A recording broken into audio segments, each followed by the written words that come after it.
Então, vamos lá. Bom dia. Meu nome é Yara, sou profissional de educação física, fiz o mestrado e o doutorado com o professor Estélio, e a minha linha de pesquisa desde sempre foi emagrecimento. E no doutorado eu inseri a síndrome metabólica, porque o grupo que eu estava estudando, que eu pretendia estudar, que eu tive, na minha pesquisa foi uma intervenção com treinamento concorrente, que é aquele treinamento que você faz 2 modalidades de exercício na mesma sessão de treinamento. Eu comecei a identificar que o meu público possuía síndrome metabólica. E aí eu precisei aprofundar também nesse assunto, além do emagrecimento, tá? Quem quiser depois eu disponibilizo a minha tese, ela ainda está em análise, né, com essa coisa de Covid toda, as publicações têm sido postergadas, né, então ela está demorando um pouquinho a sair, mas quem precisar, eu mando o PDF da minha tese para vocês, tá? Fiz o doutorado, terminei ele em 2016, né, então de lá para cá eu venho estudando mais essa parte da síndrome metabólica. Qualquer momento que vocês necessitarem, vocês podem me interromper, ok? Vamos lá. Uma definição mais recente da síndrome metabólica afirma que ela é uma síndrome que é composta de uma constelação de anormalidades metabólicas que estão sempre associadas à adiposidade visceral. Ou seja, a síndrome metabólica, ela atinge mais a população que está sobrepesada ou acima do peso, né? E também ela é conhecida como síndrome X, né, pela complexidade que ela é composta. A gente também tem uma definição mais antiga, que aborda que a síndrome metabólica, ela compõe fatores de riscos que podem promover um ataque cardíaco, uma doença cardiovascular de uma forma geral, né? Então, foi visto ao passar do tempo, né, que essa síndrome metabólica, ela é um conjunto dessas anormalidades que levam a pessoa a ter doenças cardiovasculares importantes, que podem, inclusive, conduzir essas pessoas até a morte. 3 principais organizações organizam a questão da síndrome metabólica. A primeira delas foi a Organização Mundial de Saúde, em 1998, que estipulou os 5 critérios, que eu vou falar mais na frente um pouquinho, os 5 critérios que caracterizam a síndrome metabólica. Aí a gente também tem o National Cholesterol Education Program, que em 2001 também concordou com algumas normativas da OMS, no entanto, colocou um pouco mais de atenção para uma ou outra. Também vou falar mais na frente. E tem também a International Diabetes Federation, que em 2006 também chegou com outro apontamento, ainda assim concordando com as preconizações da OMS, mas que também estipulou uma ou outra comorbidade um pouco mais, a ser um pouco mais observada melhor, né? Mas dentro da síndrome metabólica, a gente pode entender que essa mortalidade, quando fala-se, né, desse risco de um ataque cardiovascular, né, ela é 2 vezes maior numa população que não tem essa condição, né? Então, você tem uma doença cardiovascular causada por ter síndrome metabólica é 3 vezes maior de morte, né? Então, é uma situação hoje que engloba, também vou falar um pouquinho daqui a pouco sobre a epidemiologia dessa síndrome metabólica, e aí a gente percebe que só de ter esse conjunto de anormalidades metabólicas pode triplicar a chance de uma pessoa a morrer, ter uma morte por doença cardiovascular. Tudo bem até aí? Tranquilo, mas os seus slides não estão sendo repassados, não. Ainda está na capa ainda. Nossa, aqui para mim já está na frente. Deixa eu ver o que eu posso fazer aqui. Eu estou apresentando para todos. Deixa eu tentar colocar de novo, então. Agora foi. Tá, foi? Agora que eu saí? Tá. Isso. Vamos lá, de novo.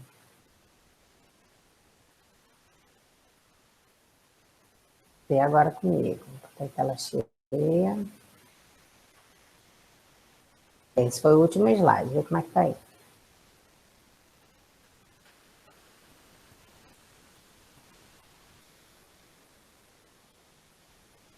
Foi? Tá aparecendo? Professora. Oi. Como nós fazemos normal, compartilhar os slides em modo apresentação. Vocês preferem que eu mande a apresentação logo? É. Então, e como é que eu faço isso, Fábio? Me ajuda. Mato no grupo já direto? É o lado do... Posso botar pelo grupo, então? Agora não. É do lado do... Eu digo a apresentação normal, que nós fazemos em sala de aula. Então, sim, mas vocês querem que eu mande para vocês já? Pelo grupo? Não. Porque pelo Google Meet, para mim, está dizendo que está passando para vocês. Sim. O que vocês estão vendo? Agora está passando. Está passando? Sim. Está no slide que tem um alvo? Isso. Então, tá. Foi nele que eu falei. Nele que eu estava. Então, vamos lá. Eu não sei como é que eu volto aqui. Bom, vamos lá. Então... Agora para mim parou de aparecer. O que eu fiz de errado aqui? Mais uma vez. Gente, essa coisa de tecnologia é uma coisa, né?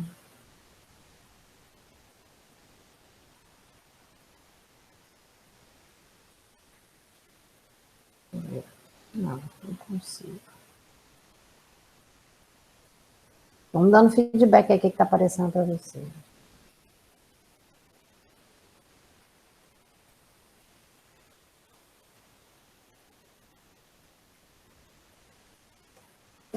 Aparece para vocês o alvo ainda? Aparece, professora. Aparece? Tá, eu vou mudar o slide. Me disse se mudou. Mudou o slide? Continua no mesmo, professora. Pode continuar aqui, por enquanto aparece o slide. Tá bom, então. Então vamos seguir. Que a gente tem do professor Moisés para atrasar ele. Então, como eu falei, a OMS diz, né, que a gente tem maior chance de morrer por doença cardiovascular se tiver a síndrome metabólica.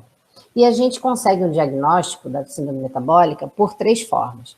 Primeiro são as manifestações clínicas, né? Partindo do princípio de uma pessoa que já esteja em obesidade, né? Uma pessoa que apresenta uma hipertensão arterial e uma pessoa também que apresenta dislipidemia. Isso são as manifestações clínicas, que toda e qualquer pessoa pode se identificar ou não, né? Sem necessidade de uma intervenção médica. Aí vem os exames laboratoriais, que são a glicemia de jejum, a medida do colesterol bom, triglicerídeo, colesterol total, colesterol ruim, creatinina, ácido úrico, microalbuminúria, né? E a proteína C reativa, que é um marcador inflamatório. Também temos pelas medidas, medida de circunferência da cintura, e a gente pode considerar também a medida de razão cintura-quadril, a RCQ, tá? Eu vou falar bastante de circunferência de cintura por questões de ciência, tá? A ciência fala mais de circunferência de cintura, mas o RCQ, a razão cintura-quadril, também é bem interessante para esse diagnóstico. E aí, a gente diz que dentro de todas essas manifestações, essas anormalidades metabólicas, a gente considera que a pessoa tem a síndrome quando estão presentes 3 dos 5 critérios, né? Então, a pessoa pode ser obesa, ter uma glicemia alterada em jejum, e pode ter também um baixo HDL de colesterol. Se eu tiver 3 desses, eu já posso considerar essa pessoa enquadrada na síndrome metabólica. Então, ela já tem 3 vezes mais chance de ter uma doença cardiovascular por causa da síndrome metabólica. E aí, a OMS estipula que tenhamos uns parâmetros para considerar esse enquadramento na síndrome metabólica. A hipertrigliceridemia, ela precisa estar maior de 150 miligramas por decilitro de sangue. Né? Então, números acima desses, a gente já considera um dos fatores contribuintes para a síndrome metabólica. A glicemia, se a pessoa não tiver já o diagnóstico de diabetes, seja tipo 1, seja do tipo 2, se ela estiver com uma glicemia em jejum constante de mais de 110, é também considerada um forte indício de síndrome metabólica.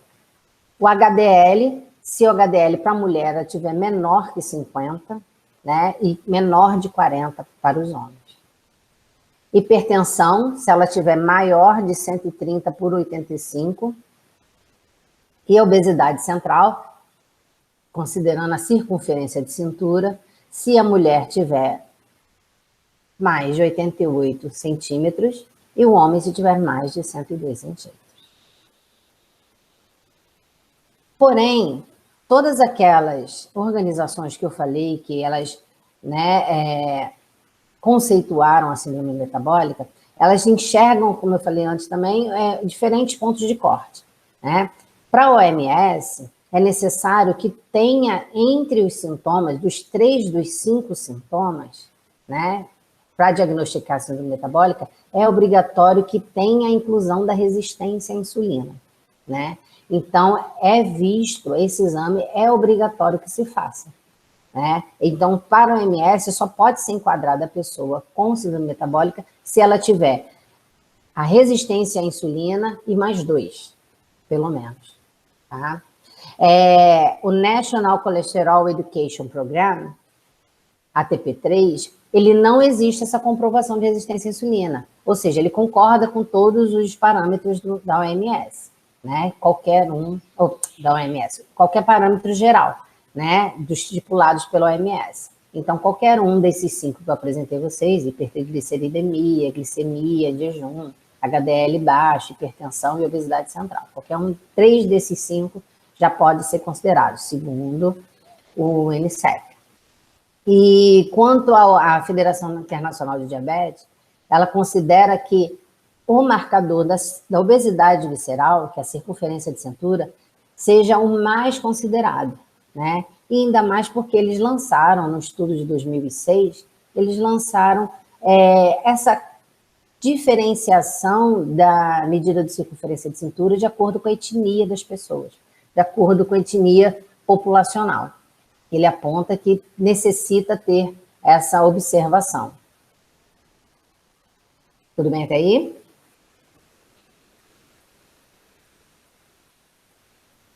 Tranquilo, professora. Tá, então vamos lá. Os fatores de risco que levam a pessoa a ter, né, adquirir a síndrome metabólica, elas são várias, né? Mais na frente, no início, eu falei para vocês que ela é um conjunto de anormalidades, uma constelação de sintomas e que levam a pessoa a esse quadro da síndrome metabólica. Então, um dos fatores de risco bem importante é a alimentação inadequada, né? Sabemos todos nós que hoje não se come tão bem, por falta de tempo, por praticidade, né? Pela modernidade. Então, hoje, a preferência de alimentos rápidos, alimentos pré-prontos, alimentos até prontos mesmo, fazem com que a gente se alimente mal. Influência da mídia, né? A questão da modernidade, você compra uma lasanha pronta já, coloca no micro-ondas, em 5 minutos ela está pronta. E então, isso tudo, né? Consequentes dias, né? Consequentes anos, isso tudo levam a pessoa aumentar o peso. Aumentar o peso, aumentar a glicemia, aumentar o triglicerídeo, aumentar o colesterol, né? Então, isso afeta todo o conjunto de anormalidades que compõem a síndrome metabólica. Então, a alimentação inadequada é um dos grandes fatores. Outro é o componente estilo de vida, né? Pelo mesmo motivo da alimentação, hoje a gente tem menos tempo para se dedicar a exercício, né? Quando você ainda tem um tempo, você não tem a oportunidade, você não tem o local, você não tem a questão financeira para você investir numa prática de exercício regular, você também não tem, às vezes, oportunidade por conta de uma violência, né? Você se exercitar sozinho na rua. Então, existem essas dificuldades pelo caminho. É claro que não é uma dificuldade se a gente quiser. Porém, hoje o estilo de vida das pessoas leva a pessoa ao sedentarismo, o conforto, né?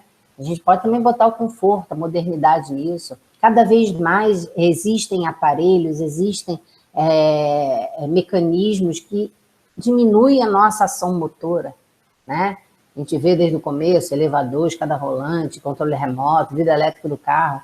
Isso tudo contribui com que fiquemos menos ativos, né? A gente entra em hipocinesia. E aí, a própria atividade física, nem mesmo o exercício, mas a própria atividade física vai ficando cada vez mais escassa, né?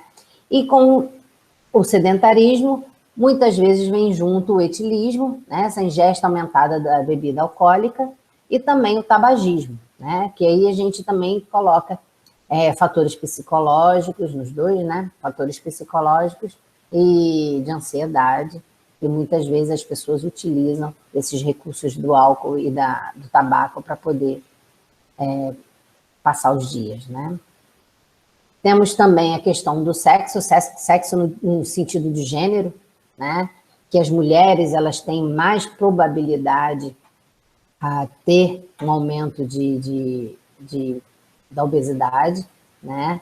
E isso aumenta com o passar do tempo, né? Já vou botar já na idade, porque isso já aumenta à medida que a gente vai envelhecendo.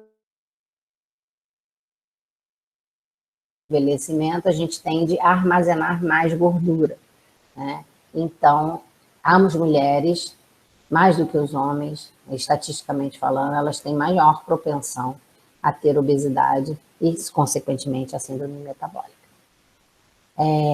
Temos também o nível socioeconômico, que não há como não ignorar, que isso influencia, né? Porque se uma pessoa ela tem um alto nível socioeconômico, ela pode até fazer o exercício, mas ela, de repente, vai fazer mais escolhas, né, para se alimentar. Ela vai ter uma alimentação muito rica, né, a gente chama de alimentação vazia, muito rica de nada.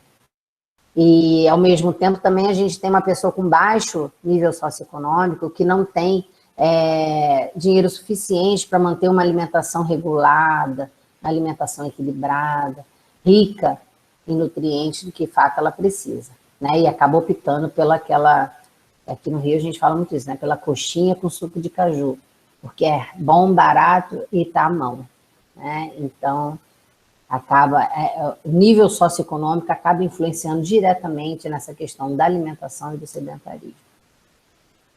Tem também o fator genético, muito daquelas anormalidades metabólicas citadas acima, né, como a glicemia, a própria diabetes, a diabetes tipo 1, ela tem um caráter genético. A gente tem também a questão da hipertrigliceridemia, né, que a gente tem algumas pessoas que existem uma ausência de uma enzima no fígado para fazer a lipase,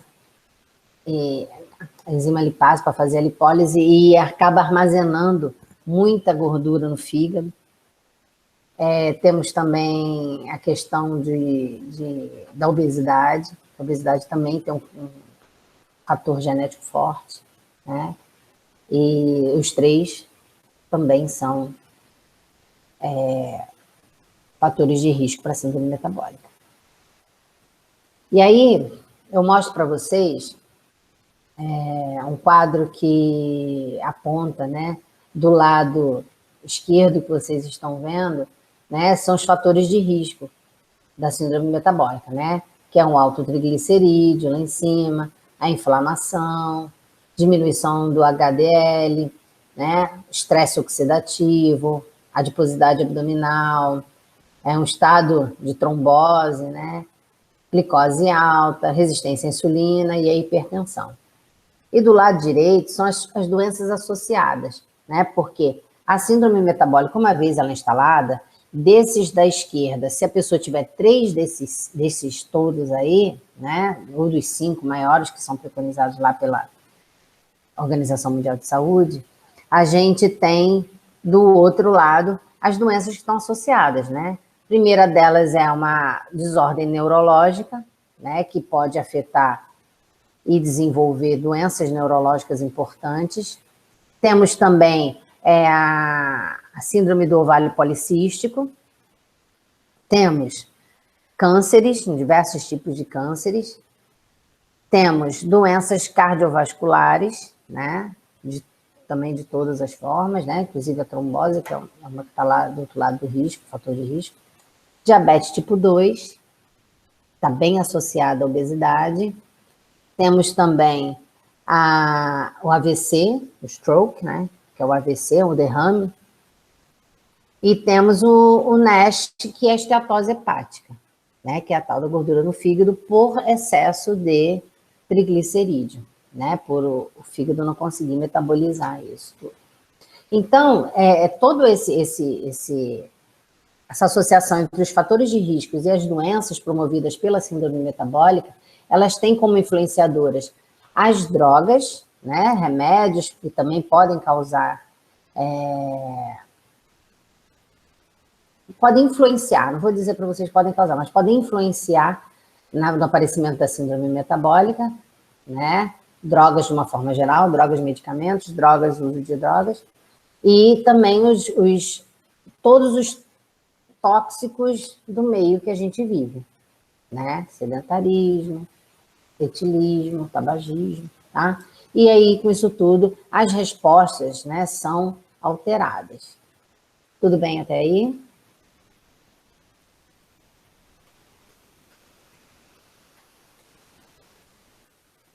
Tranquilo, professora.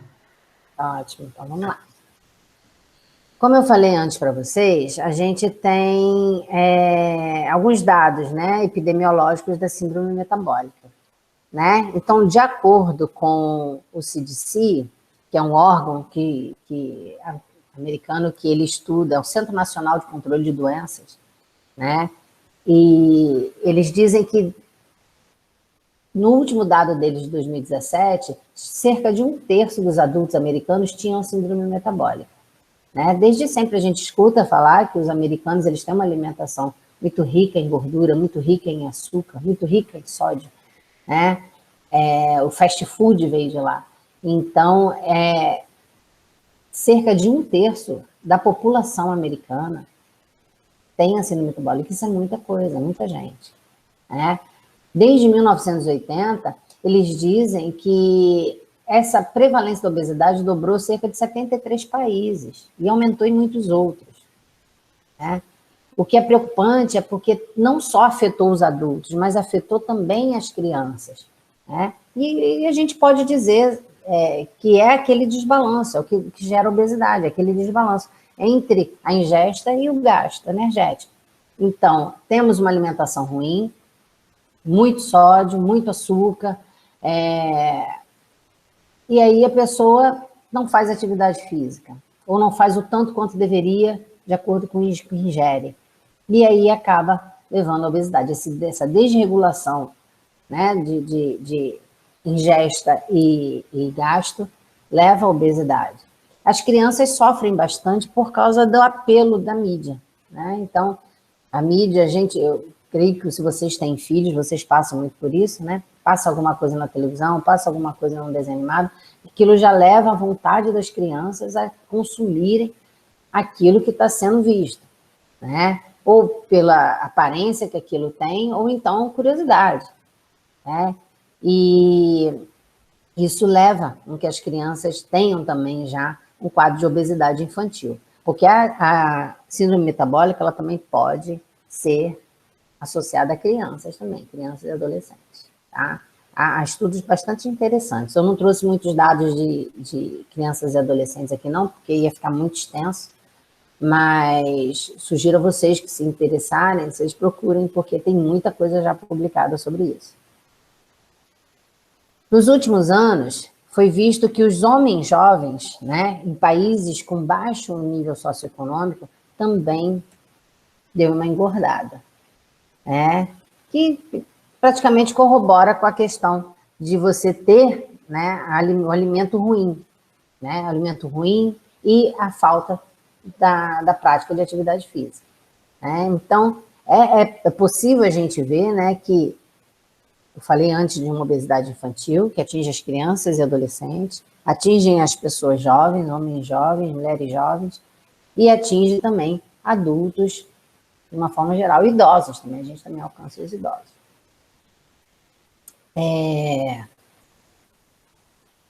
Por mais que existam pessoas bastante pessoas com diabetes, do tipo 1 ou do tipo 2, né, a síndrome metabólica, segundo o estudo do Mohamed, né, de 2018, ele diz que a síndrome metabólica é 3 vezes mais comum do que o próprio diabetes. E cerca de 1 bilhão de pessoas no mundo já possuem síndrome metabólica, né?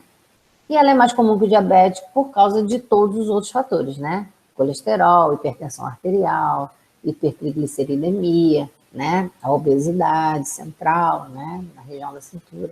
Então, isso faz com que ela seja mais comum. Mas olha só, ela atinge 1/4 da população mundial. Isso é muita gente. E pior, muita gente não sabe nem que tem. Martins e Marinho, em 2003, falaram que existe uma correlação bem grande entre os fatores de risco socioeconômicos, comportamentais, bioquímicos, de sexo, idade, grau de atividade física, com a relação cintura-quadril e circunferência de cintura. Ou seja, o que ele quer dizer é que esses fatores de riscos que eu falei mais na frente e que o estudo de Martins e Marinho falou em 2003, é que as pessoas engordam, né? Então, considerando, né, o fator socioeconômico, o fator comportamental, a questão do sexo feminino, né, do gênero feminino, a idade, quanto mais velho, mais acúmulo de tecido adiposo se consegue, a diminuição do grau de atividade física, influencia diretamente nessa relação da cintura quadril e das medidas de circunferência de cintura. A obesidade central aumenta com a idade, é maior nas mulheres, né? E também está relacionado à escolaridade, tá? Por quê? Porque pelo acesso à informação, né? Então, o acesso à informação, quando você não tem, né? Ou quando isso é bem difícil para você, a compreensão e o próprio acesso mesmo, né? Chegar na informação e absorver essa informação, também faz com que a pessoa continue aumentando o seu peso, porque vai continuar comendo errado, vai continuar ignorando a necessidade de atividade física, né? Então, foi feito esse estudo do Mohamed, ele comprovou que a obesidade central ela estava bem relacionada com mulheres de baixo nível econômico e com escolaridade pequena também. Fala-se também daquele componente estilo de vida, do etilismo e o tabagismo, mas o Mohamed disse que não tem relação direta com a obesidade, né? Porque tais hábitos, maus hábitos, eles estão relacionados mais à perda de apetite, né? Eu sempre ouvi muito da pessoa que é tabagista, que a pessoa às vezes está com fome, ela fuma e a fome passa, né? Ela vai compensando aquilo de uma forma, claro que vai mexendo nos mecanismos, né, do sistema nervoso central e vai fazendo a fome não existe, né, a necessidade nutricional não deixa de existir, mas aquilo vai sendo postergado, né? Então, ele viu no estudo dele que ele não pode relacionar diretamente o etilismo e o tabagismo com o aumento de peso, né, com a obesidade, mas sim com o sedentarismo, porque as coisas estão bem ligadas, né? Geralmente é sabido que dificilmente a pessoa que fuma ou a pessoa que bebe com certa regularidade e ela pratica atividade física, de uma forma geral. Trouxe aqui para vocês os principais marcadores da síndrome metabólica. Estou correndo um pouquinho por causa do tempo, tá, pessoal? Então, a gente tem, entre eles, né, uma distribuição anormal da gordura corporal. Então, temos a distribuição geral, né, da gordura corporal pelo corpo, que um dos mecanismos, né, de identificação é o DEXA, que é excelente, é padrão ouro para fazer a análise, né, de distribuição de peso corporal. Temos já circunferência de cintura, razão cintura-quadril, que é para ver essa obesidade central, né? Temos marcadores que são secretados pelo tecido adiposo, a leptina, a adiponectina, a gente vai falar delas um pouquinho mais para frente também. E temos também a gordura no fígado, né? A esteatose hepática. Aí tem também as dislipidemias aterogênicas, né? Que são as medidas de sangue de HDL, do colesterol bom, e de LDL, que é o colesterol ruim, né?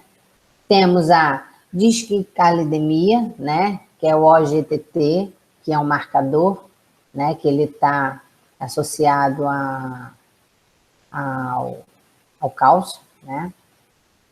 Temos a resistência à insulina, né? Em todas as variantes dela, né? Da resistência à insulina. Temos a desregulação vascular, né? Que a gente vai ver isso, né? Primeiro pelo aumento da pressão arterial, né? Temos o estado pró-inflamatório, que é a presença de alguns marcadores inflamatórios, né? Proteína C reativa, né? Algumas citoquinas, TNF-alfa, interleucina 6, né? Adiponectina, diminuição da adiponectina, enfim. Temos um estado pré-trombótico, né, protrombótico, que também existem alguns marcadores bioquímicos, né, que é o PAI-1, temos aí o fibrogênio, né, entre outros, né, são vários. E temos alguns fatores hormonais, né, que é o eixo adrenal pituitário, né, que faz essa marcação da síndrome metabólica. Então, por que eu mostrei isso para vocês? Porque além de todos aqueles que a OMS falou, naqueles 5, né, eles se desdobram, né? Então, quando eu estou falando de circunferência de cintura, eu estou falando de toda essa distribuição de gordura corporal.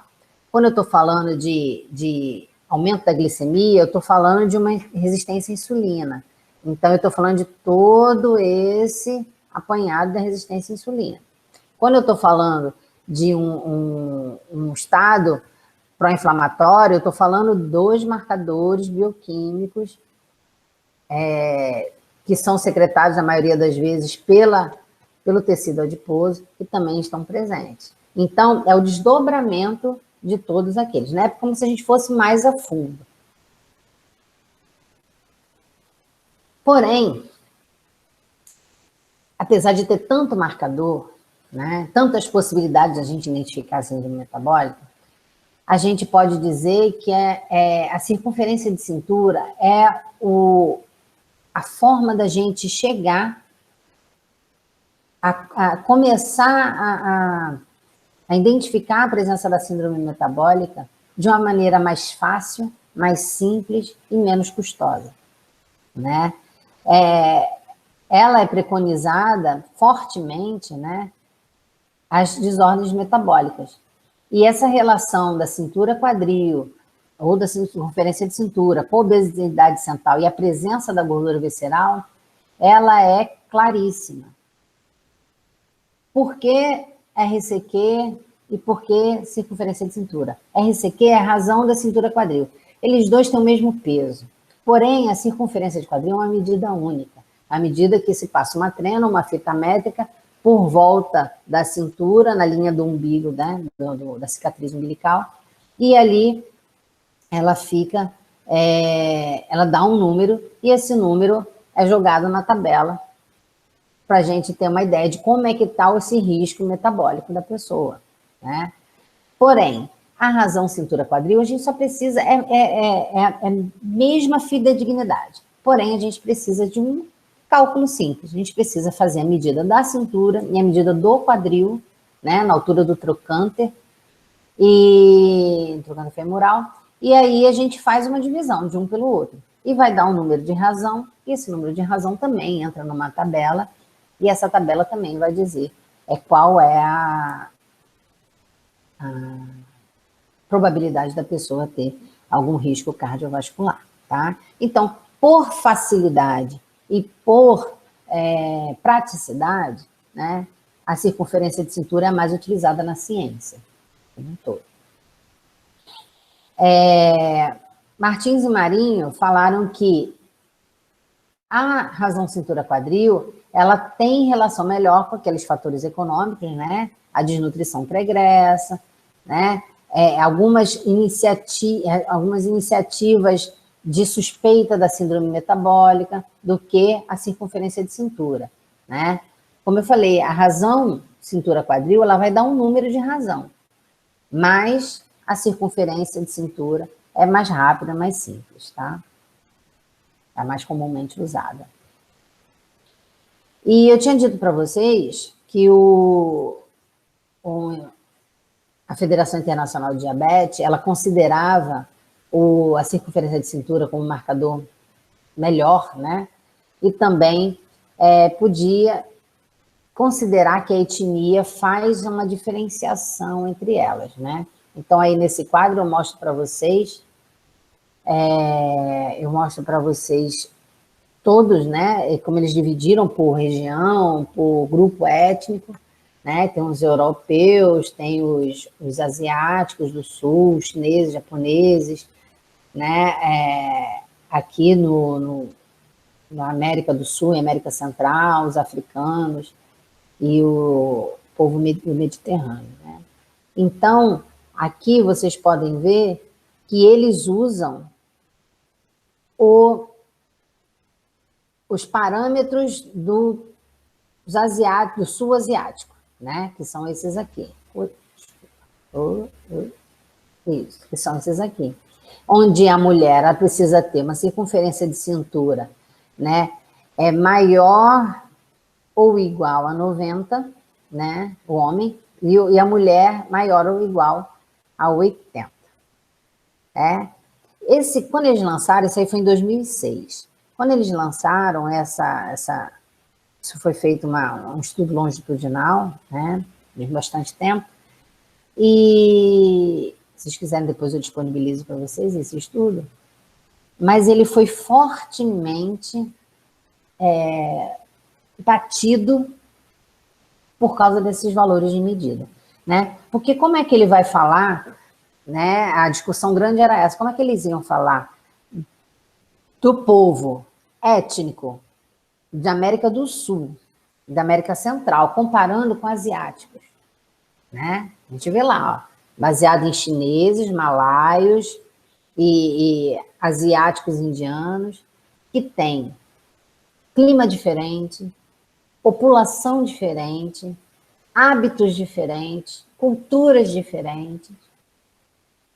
E está muito longe. Quando a gente tem aqui no Brasil, a gente tem 88 para as mulheres, né? Segundo a OMS, são 88 para mulheres e 102 para os homens, né? Então, a discrepância muito grande. Então, isso foi fortemente batido. Eu trouxe para critério de vocês de conhecimento, tá? Mas não é o que a ciência, o que comumente é usado hoje.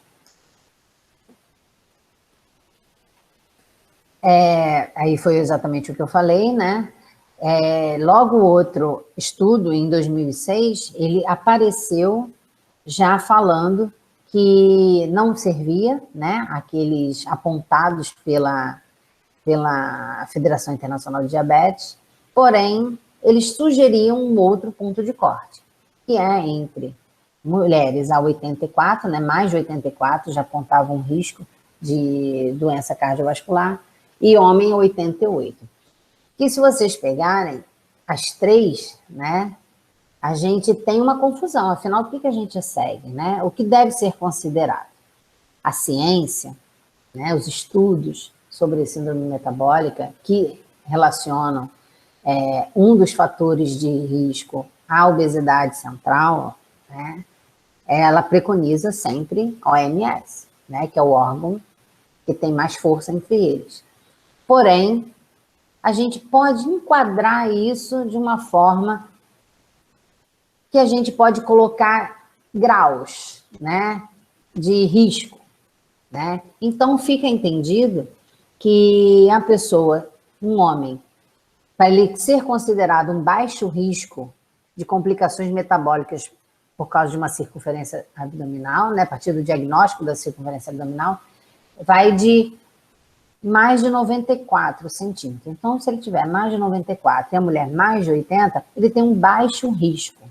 Mas esse baixo, ele vai até a 101, né? 101 e 87, ele já começa a apresentar um risco aumentado de complicações metabólicas. E se ele tiver de 102 ou mais, ou a mulher de 88 ou mais, ele apresenta um risco muito aumentado. Então, o que foi feito, né, a comunidade científica foi feita, ela colocou essas medidas, esses diferentes olhares sobre a medida da circunferência abdominal, como se fosse um quadro de graus de risco, né? Então, é sabido que quem tem menos de 94 não tem risco de complicações metabólicas.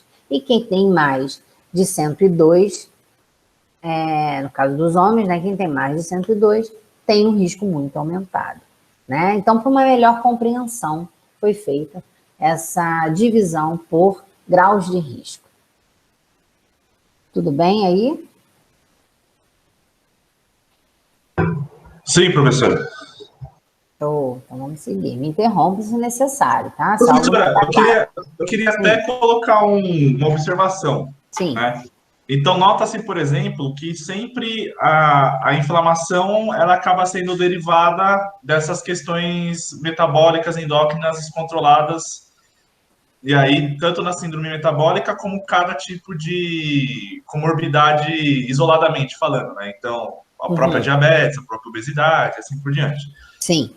Portanto, sendo a proteína C reativa o marcador mais clássico do estado inflamatório do sujeito, sim. Nas clínicas de nutrição, por exemplo, onde se faz praticamente obrigatoriamente a avaliação física do ponto de vista de antropometria, composição corporal, para esse profissional prescrever a dieta adequada e tudo mais, seria interessante se fosse possível medir a proteína C reativa em tempo real. Sim. Ali, né, porque a gente sabe que mesmo que o sujeito não chegue a emagrecer muito com as estratégias, mas se ele consegue reduzir a inflamação, já é um fator de risco bem diminuído, por exemplo, para esse sujeito infartar ou ter outro tipo de problema, né? Sim, exatamente. O que eu vou falar mais na frente é que a gente sempre fala que a síndrome metabólica está relacionada com a obesidade. Mas eu tenho certeza que vocês já ouviram falar do falso magro, né? É aquela pessoa que aparentemente não tem uma forma corporal de obeso, mas que tem todos esses outros anormalidades metabólicas, tem todas essas outras em desregulação. Então, a gente pode identificar isso através da medição da proteína C reativa, que é uma delas, né? Porque não vai aparecer na circunferência de cintura o risco dela desenvolver a síndrome metabólica, mas pode aparecer na proteína pró-inflamatória. Pode ser também pelos exames de sangue, pode ser pela hipertensão arterial, entre outros, entende? Então, hoje a gente fala que não está só, a síndrome metabólica, ela não está só associada à obesidade. Ela também pode estar associada a pessoas não obesas que têm comportamentos, né, alimentares ou de sedentarismo que levam a pessoa a desenvolver essa síndrome metabólica. E a proteína... Eu digo isso, professora, que o meu mestrado foi em engenharia mecânica no Instituto Federal de São Paulo. E eu fiz um protótipo para detectar a proteína C reativa, para detectar o sinal bioelétrico da proteína C reativa com o reagente que a gente fez em tira. Então, a ideia seria agora a gente patentear a tecnologia para ter aí os equipamentos no mercado, igual medir glicemia, igual medir lactato, essas coisas, por tirar reagente em tempo real. Perfeito, porque imagina você soma, né, essa tecnologia para medir a proteína C reativa, junto ali com uma glicemia de jejum, que a gente também pode fazer na hora, e uma hipertensão. A gente já tem o enquadramento da pessoa, sim ou não, que a gente já tem 3 dos 5 sintomas que a gente pode ou confirmar ou descartar, e aí traçar a rotina alimentar da pessoa associada à necessidade que ela tem, né? E diminuir drasticamente essa chance de ter alguma doença cardiovascular importante. Ok?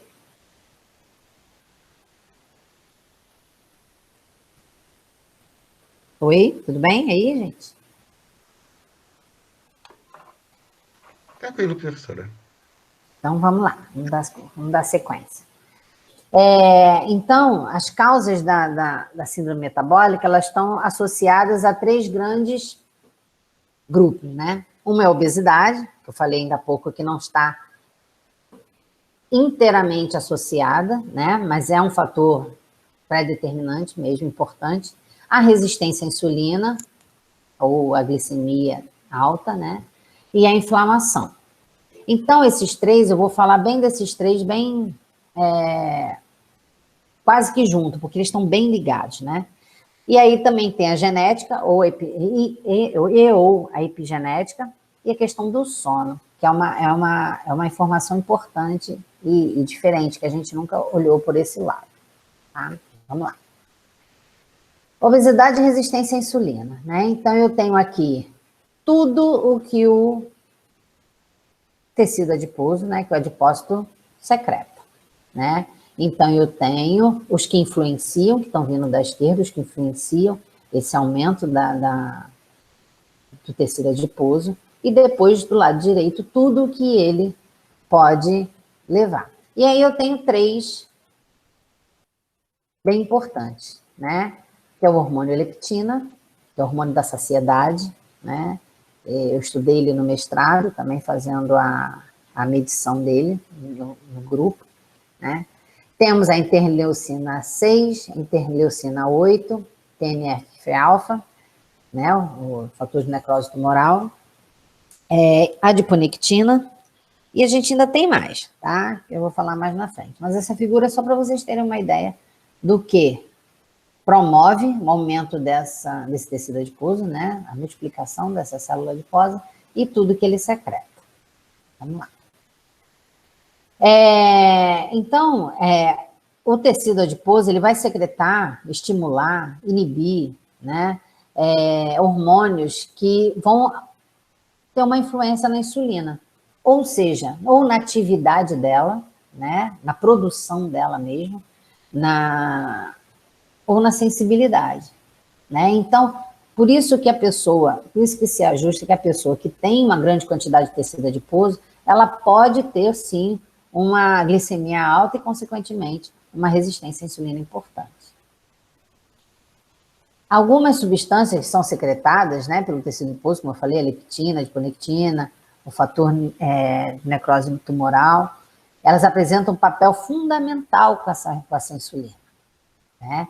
A leptina, que é o hormônio da saciedade, ela é colocada, se a gente tiver ela desregulada, ela vai ficar demandando glicose, e essa insulina não vai ser possivelmente suficiente para carregar essa glicose para dentro da célula. E aí cria-se uma dificuldade nessa sensibilidade. E aí vem a resistência à insulina. Também tem uma corrente de investigadores que acredita que os ácidos graxos livres, né, que estão envolvidos nesse processo, né, da gordura, eles também vão sendo liberados em grande quantidade né? E vão ter problema, e vão ter papel decisivo, definitivo, na resistência do tecido à insulina, tanto no fígado, tanto quanto nos terminais periféricos, né? Isso tudo está num estudo do Kobayashi, né, de 2001, um estudo antigo, mas é um estudo bom que fala bastante sobre essa questão hormonal do tecido adiposo. Quem quiser também eu disponibilizo. Recentemente, viram que a adiponectina, a presença dela em níveis aumentados, ela é protetora contra a síndrome metabólica no que resvala na síndrome do ovário policístico, né? Ainda tem o estresse do retículo endoplasmático, que também tem uma influência importante, porque a deficiência da enzima que faz o estresse, né, que promove o estresse do retículo endoplasmático, previne a obesidade, a resistência à insulina e a esteatose hepática também. Então, está bem ligada aos sintomas aí da síndrome metabólica, né? Então, isso é um estudo de 2018, isso é uma informação já bem recente, bem importante, tá? Então, níveis altos de adiponectina e estresse do retículo endoplasmático, né? Tem influência positiva no combate à síndrome metabólica. E aí a gente vai falar especificamente agora dos inflamatórios, né, da questão da inflamação, que ele passa a ser um elo entre a síndrome metabólica e as doenças cardiovasculares, né? São 3 locais, né, principais que iniciam essa sinalização da inflamação para a síndrome metabólica, que é o fígado, o intestino e os próprios adipócitos. O estresse metabólico, né, quando se tem muito excesso calórico armazenado, né, pode levar a uma morte celular, né, e com a morte celular desencadeia a inflamação no local. São os marcadores principais, está clarinho aí, não sei se vocês vão conseguir enxergar, mas a gente tem interleucina 6, interleucina 1 beta, interleucina 18, interleucina 10, fator de TNF-alfa, tem o CD40, CD40L, adiponectina, MCP1, proteína C reativa, fibromiogênio, proteína amiloide sérica A. Esses são os marcadores que são os mais utilizados, tá? Mas entre eles todos, os mais utilizados são proteína C reativa, interleucina 6, TNF-alfa, tá? Então, mais uma vez lembrando que a síndrome metabólica é multifatorial, é uma constelação de anormalidades, né? Não se está bem definido o que causa, mas sabe-se que é um estado inflamatório crônico, porque o fato da pessoa aumentar o seu volume corporal por acúmulo de gordura, né, gera inflamações. E essas inflamações interferem diretamente nas funções, né, dos nossos hormônios, das substâncias necessárias para a manutenção do organismo, né? A força dessa relação entre os marcadores e a informação, ela pode ser, como eu falei antes, pode ser em pessoas saudáveis, o falso magro. Ela pode ser em pessoas que estão em situação enferma, né? Pessoas magras, pessoas sobrepesadas, pessoas obesas, obesa mórbida, porque são os marcadores inflamatórios que podem dizer isso. Porque se a gente for pegar aqueles 5, mais uma vez, lembrando, aqueles 5 anormalidades que a OMS diz, que é hipertrigliceridemia, glicemia em jejum elevada, hipertensão arterial, circunferência abdominal e obesidade, quando a gente vem nesses aí, o que a gente tem? Se 3 deles tiverem, mas a gente não vai saber se uma pessoa for magra. A gente não vai conseguir identificar, de fato, porque não vai ter aumento, não vai ter obesidade, não vai ter aumento da circunferência abdominal. né? Não vai ter colesterol, muitas vezes o colesterol bom vai estar baixo.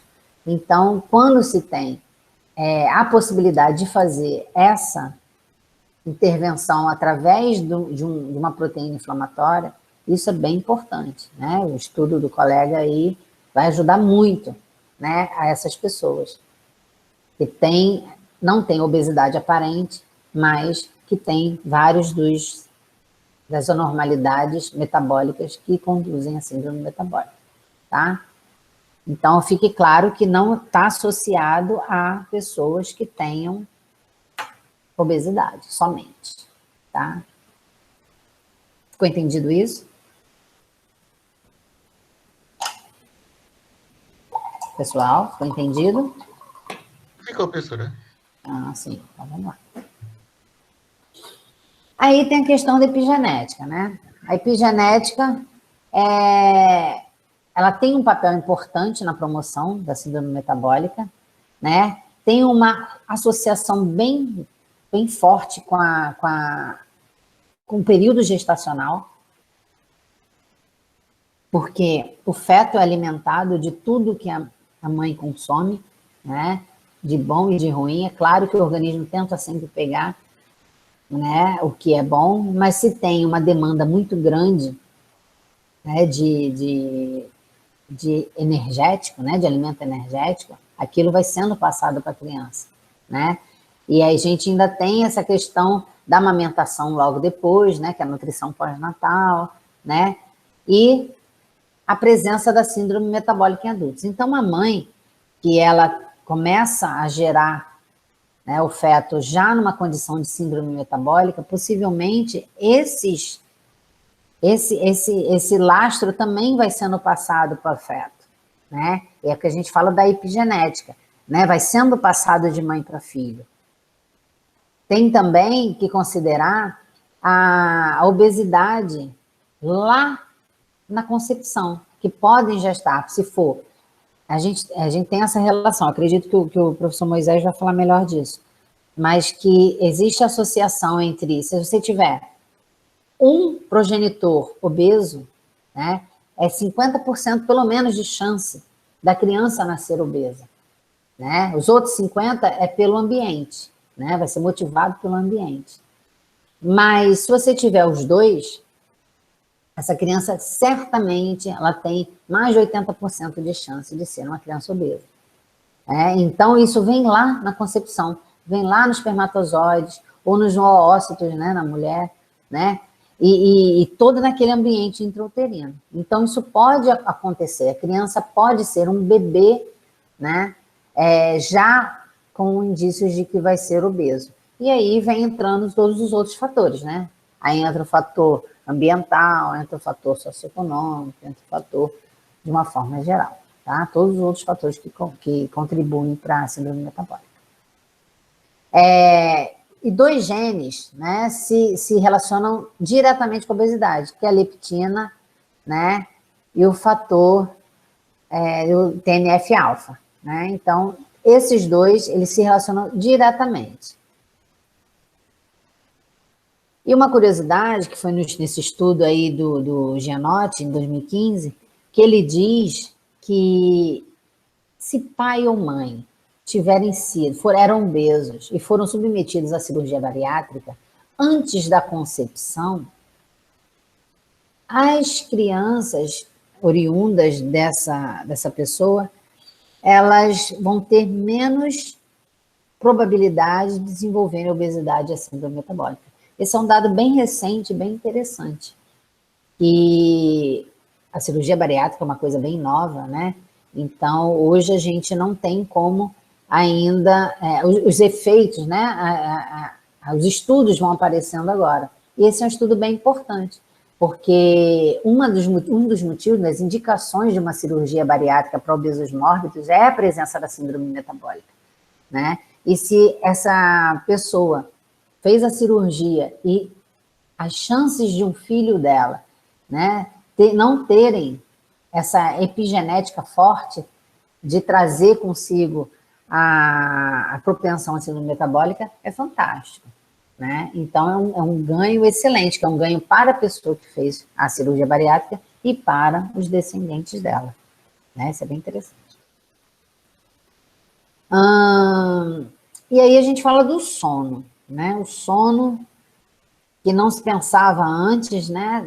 Que pudesse ter uma influência tão grande na síndrome metabólica, mas eu li bastante, principalmente nas diretrizes da ABESO, né, de 2016 também, é o último dado, a última diretriz, e que fala que a privação do sono tem um papel importante no desenvolvimento da síndrome metabólica e das doenças cardiovasculares como um todo, né? Foi visto no estudo do Chaput, em 2013, que um sono inferior a 6 horas, quando eu falo em sono, não é só a quantidade, tá? É a quantidade de sono REM, do sono profundo, né? Então, essa redução desse sono REM de 6 horas, ele aumenta esse risco. E a privação do sono, aquelas pessoas que têm, ou que têm um trabalho que altera, né, a rotina do sono dela, né, a higiene do sono que a gente fala, também diminui a secreção da leptina. E tendo uma leptina baixa, essa pessoa, lembra, a leptina é o hormônio do apetite, da saciedade. E essa pessoa, com a diminuição da leptina, ela vai ter mais dificuldade para conseguir a saciedade. Então, ela tende a comer mais, né? Também ela tem uma influência grande, né, o sono, no hormônio TSH, o hormônio feminino, né, o folículo estimulante, né? Também aumenta os níveis de grelina que é o hormônio da fome, né? Então, a gente tem uma diminuição da leptina, que é da saciedade, e aumento da grelina, que é o hormônio da fome. Então, vira um ciclo daquela pessoa que come sem parar, que não se sacia, né? Tem também a diminuição da tolerância à glicose, né, da resistência insulínica, e, consequentemente, do aumento da fome e do apetite. Então, isso é também um fato importante, porque só não dormir, né, já causa toda essa confusão. E essa confusão hormonal. E essa confusão hormonal, ela está fortemente associada à obesidade, né? Se aumenta a ingesta, uma ingesta que não tem saciedade, não tem sinalização para o cérebro, para a hipófise que você está satisfeita, né? E aquilo vai virando um fator de aparecimento da síndrome metabólica. As evidências também demonstram que a melatonina é necessária para a secreção e ação da insulina, né? Melatonina é o hormônio, né, a substância que faz com que que o nosso cérebro identifique que é hora de desligar a máquina, né, de diminuir o risco e começar a levar você ao sono. Então, se isso não acontece, né, você tem uma secreção e uma ação da insulina danificada, que também vai levar a essa resistência, né, aumento dessa glicemia, e também é um dos fatores que contribuem para a síndrome metabólica.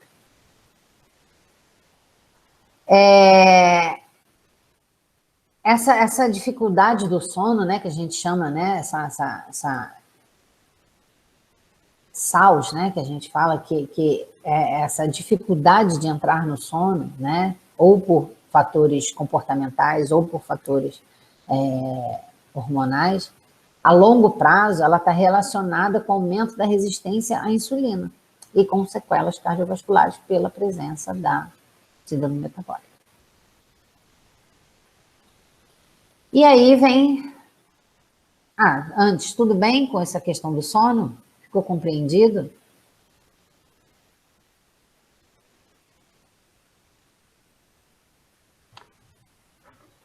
Tranquilo, professora. Você deixou bem claro. Isso, que bom. Então, vamos seguir, porque eu tenho pouco tempo agora. Vamos dar uma corridinha. Vamos lá. Na alimentação, como eu falei lá no começo, né, ela talvez seja um dos maiores, né, causadores do aparecimento da obesidade, consequentemente da síndrome metabólica, né? Então, hoje o que se preconiza, né, é que se tenha uma orientação dietética de qualidade, para a gente poder ter uma ingesta melhor, uma menor necessidade de armazenamento, né? Alguns alimentos funcionais que já têm sido estudados para diversas outras situações, né, eles já são comprovados como auxiliares no tratamento da síndrome metabólica, né? Então, a gente tem a soja, pela isoflavona contida nela, a gente tem o cacau, chá verde, o alecrim, mais especificamente o ácido carnozoico, o ginseng, a canela, a capsaicina da pimenta. Todos esses alimentos funcionais, eles foram comprovados, e na revisão do Pereira, a revisão do Pereira era recente, eles dizem que eles já melhoram o metabolismo lipídico, a pressão arterial, e a glicose também melhora bastante o perfil glicêmico e reduz o IMC e a circunferência de cintura, né? A gente já escuta aí nos meios né, não científicos, né, que essa questão de introduzir a canela, a pimenta, né, o chá verde, que geram um efeito termogênico no corpo.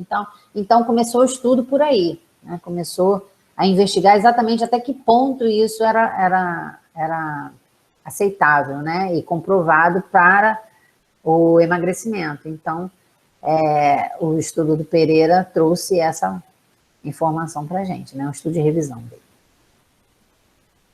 Vamos lá? O kefir. Vocês conhecem o kefir? Kefir é um laticínio, né? Ele é um produto lácteo que ele tem muitos lactobacilos vivos, né? Então, ele tem sido apontado como um alimento também que pode prevenir a síndrome metabólica, principalmente a nível de armazenamento de gordura, né? Temos também o licopeno, o resveratrol e a quercina, que são substâncias que também contêm em outros alimentos, né? Que também estão na lista dos que ajudam a combater a síndrome metabólica. Temos ainda, que é o mais novo deles, né, que é esse estudo do Ferronato de 2020, que ele fala muito do amido resistente, né, principalmente para a questão da redução do perfil lipídico, para melhorar aí os índices de trigliceridemia e de colesterol, né, colesterol ruim. Temos ainda na questão da alimentação alguns suplementos alimentares e algumas terapias medicamentosas que também podem ajudar, né? A gente tem a galantamina, né, que ela tem uma redução importante no TNF-alfa, na leptina e na insulina, né, e um aumento na adiponectina. Né? É um suplemento alimentar que tem sido bastante usado, no estudo de 2017 do Consulim Colombo. Temos o celastrol, que ele influencia diretamente na obesidade e na síndrome metabólica. Medicamentos que fazem um bloqueio do hormônio folículo estimulante para diminuição da gordura corporal geral, tá? Não só da abdominal. E temos a metmorfina, que é um medicamento conhecido, bastante conhecido para diabetes, né? Que, segundo os estudos, né? Segundo o Liu, ele imita o efeito do exercício, mas não se conhece ainda muito bem como, né? Mas ele levaria a pessoa a ter o efeito do exercício, a pessoa com síndrome metabólica a ter o efeito do exercício, né? O que acontece? Né? A gente, quando tem um suplemento alimentar, uma terapia medicamentosa, ela influencia diretamente, né, nas questões que a gente tem de produção de substâncias, de hormônio, né, de toda essa parte. Então, a gente tem esses recursos, né, medicamentosos e suplementares para contribuir, né? Não é que a pessoa vai tomar metmorfina, que imita o efeito do exercício, não precisa fazer o exercício, né? E é um medicamento para diabetes, é um medicamento que não é para somente tratar a síndrome metabólica. Então, isso tem que ficar bem entendido, né? Os alimentos funcionais, tanto suplementos alimentares quanto a terapia medicamentosa, eles precisam estar em conjunto com outras ações. Tudo bem até aí?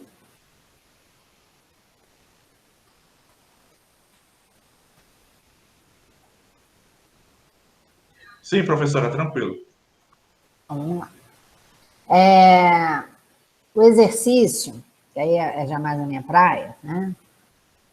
O exercício, ele é o que a gente faz, né? A gente pode fazer, possivelmente, sem intervenção nenhuma medicamentosa, nem alimentar, e só o fato da pessoa já sair de um estilo de vida sedentário já diminui a possibilidade de desenvolver a síndrome metabólica, né? Inúmeros estudos vêm mostrando que o aumento dessa atividade física ou do condicionamento físico, né, tem um impacto em cada um dos componentes. A gente consegue reduzir a glicemia usando, né, a glicose como fonte de energia para a prática do movimento. A gente consegue usar o triglicerídeo também como fonte de energia. A gente consegue fazer a presença do óxido nítrico nas artérias para fazer com que ela tenha diminuição da pressão arterial, a gente consegue reduzir o peso. Então, o exercício, ele atua em várias áreas dos componentes da síndrome metabólica, né? Cada um deles. E eles têm sido consistentes em revelar que essa síndrome metabólica é mais baixa naqueles que têm um condicionamento físico melhor, né? Sendo homem, sendo mulher, de qualquer raça, né? Então, só de ter um condicionamento físico maior, né, melhor, tem uma prevalência, uma chance menor de ser atingido pela síndrome metabólica. Diz também o Laconsene, em 2002, que a atividade física e o exercício são componentes chaves para esse gasto e equilíbrio energético, né? Isso já é sabido, principalmente os colegas educadores físicos aqui da turma, né? O efeito crônico, né, do exercício, eles levam a mudanças estruturais no músculo, né? A gente aumenta o volume muscular, aumenta o número de mitocôndrias, que vai necessitar de maior energia para fazer o movimento e, consequentemente, vai tendo a reversão da resistência à insulina muscular e da lipogênia hepática pós-prandial, e vai atuar perfeitamente nessa alimentação do combustível para o exercício. O exercício regular reduz o peso, a pressão arterial, como eu falei antes, melhora os distúrbios lipídicos, a parte do colesterol, e diminui o triglicerídeo. Isso é sabido pela grande massa, né? Mas aí a gente fala um pouquinho de... Tá acabando, tá, gente? A gente fala um pouquinho de modalidades e intensidades de exercício, né? Alguns estudos trouxeram, esse estudo de 2018, ele trouxe dizendo que o exercício aeróbico, em uma intensidade vigorosa, né? Se a gente colocar lá no American College, né? A intensidade vigorosa é aquela que passa dos 80%, né? Em 3 dias da semana por 12 semanas, deu melhorias maiores e mais difundidas a pessoas com síndrome metabólica, né? Tem também umas análises que fizeram, compararam o treinamento aeróbico, né, com o grupo controle e perceberam reduções no IMC, na circunferência de cintura, na pressão arterial, na glicemia, no triglicerídeos, no colesterol ruim, né? Então, o exercício aeróbico é o que é mais estudado, né? Em larga escala é o que é mais estudado, mas que traz essas informações de que ele ajuda no combate da síndrome metabólica. Já o treinamento de força, existem poucos estudos, são estudos mais escassos, por isso a data são, né, mais antigos, e aponta que o treinamento de força contribui também, né, principalmente no que a gente falou antes, né, no aumento do volume muscular, que vai promover um aumento nas mitocôndrias, né, e, consequentemente, uma necessidade maior de energia, né, que vão vir das reservas que estão lá contribuindo com a síndrome metabólica. A diminuição dos fatores de risco cardiovasculares tem sido demonstrada por estudos que associam a força muscular e a melhora nos perfis bioquímicos e hemodinâmicos, né, das pessoas que treinaram força. E aí entra uma coisa que eu particularmente estudo até hoje, estudo isso desde o meu mestrado, que é o treinamento concorrente, né, que é aquela combinação entre treinamento de força e treinamento aeróbico na mesma sessão, né, e também tem sido encontrados muitas evidências positivas no combate à síndrome metabólica. E há de se ressaltar que o treinamento concorrente ele se torna mais eficaz porque a pessoa que tem uma baixa adesão à prática de exercício, que tem uma tendência ao sedentarismo, ela vai ter mais exercício, mais qualidade, mais volume de exercício na sessão de treinamento. Então, veja ela fazer aquele clássica divisão da American College, que é 3 vezes na semana exercício aeróbico, 5 vezes na semana exercício aeróbico, 3 vezes na semana exercício de força, 2 vezes exercício de alongamento e flexibilidade. A gente pode ter isso tudo numa sessão de exercício. E isso ajuda a fidelizar a prática de exercício para essas pessoas, né, que estavam sedentárias. Então, é um dado importante ao uso do treinamento concorrente. Né? Então, o treinamento concorrente, né, o aeróbico e o de força, ele, na intensidade alta, ele pode promover potencialmente ganhos maiores, quando se refere ao acúmulo corporal, o acúmulo de gordura corporal, né, e a sensibilidade à insulina nessas pessoas que têm a síndrome metabólica. E já em outros estudos, estudo do Robinson, né, que esses dois tópicos foram do estudo do Robinson, de 2017. Ele diz que as intensidades mais baixas, menores de 40% do VO2 de pico, né, são quase ineficazes para despertar a sensibilidade da insulina, né? Falando do treinamento concorrente, tá? O treinamento simultâneo. Então, para o treinamento simultâneo, né, segundo o estudo do Robinson, para ele ter realmente eficácia para aumentar, né, a redução da composição corporal de gordura e a sensibilidade da insulina de pessoas com síndrome metabólica, ela tem que ser de pelo menos de 60% a 80% do VO2 de pico, tá?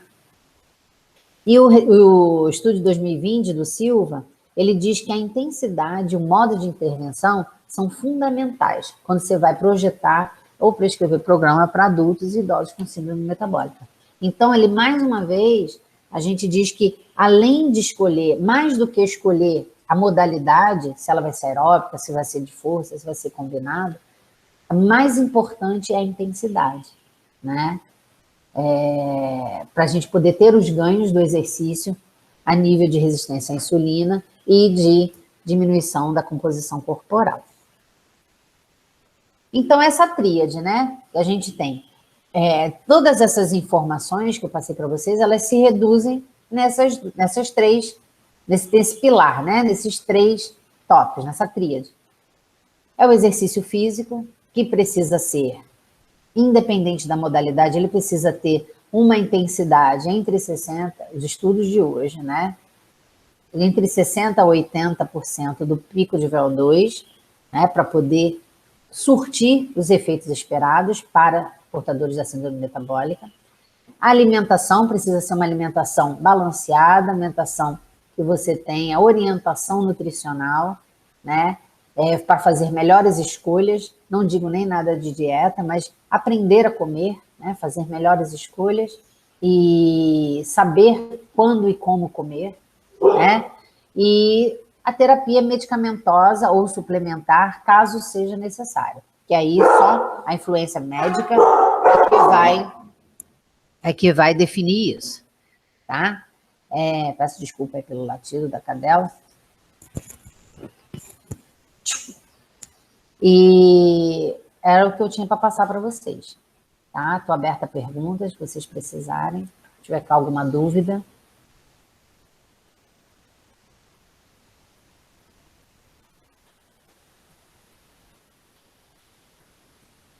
Dúvidas?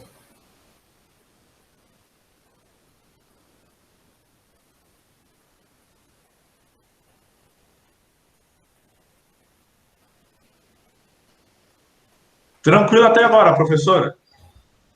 Então, era o que eu tinha para falar para vocês. Eu preciso que vocês falem comigo, se ficou alguma dúvida.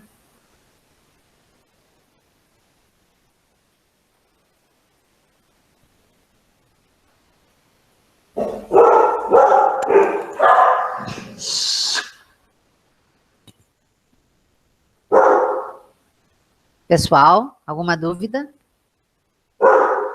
Não, para mim não. O Darlan tá sem microfone e colocou no chat aqui que também não, que tá tranquilo. Kira! Ok, então. Então, eu me despeço de vocês, a dizer que foi um prazer, né?